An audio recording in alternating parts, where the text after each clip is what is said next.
Pagbabayari ng danyos ng Pilipinas ang China dahil sa pagkasira ng mga bahura sa May Pag-asa Island sa West Philippine Sea. Nangunguna sa balita si Gio Robles. Gio, magkano ang sisingilin ng ating gobyerno sa China?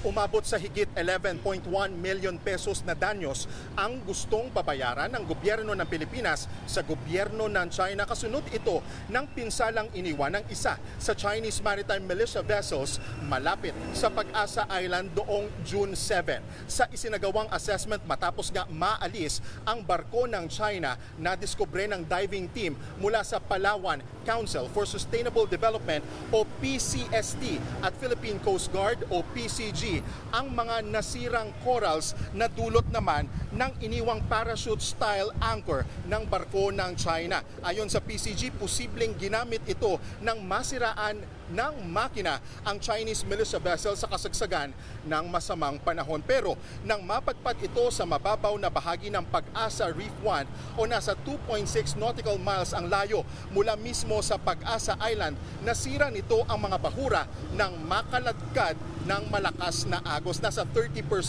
o 464 square meters ang lawak ng pinsala sa mga bahura. Hanggang ngayon, hindi pa natatanggal ang parachute-style anchor na nasa 9 meters ang lalim o katumbas ng 3 palapag na gusali.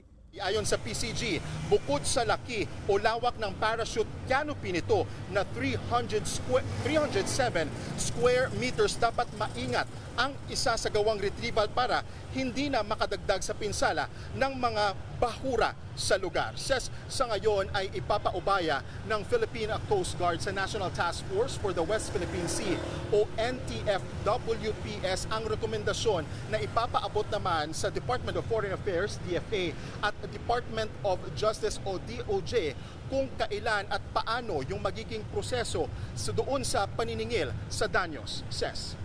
Yan ang ulat ni Gio Robles mula sa Maynila.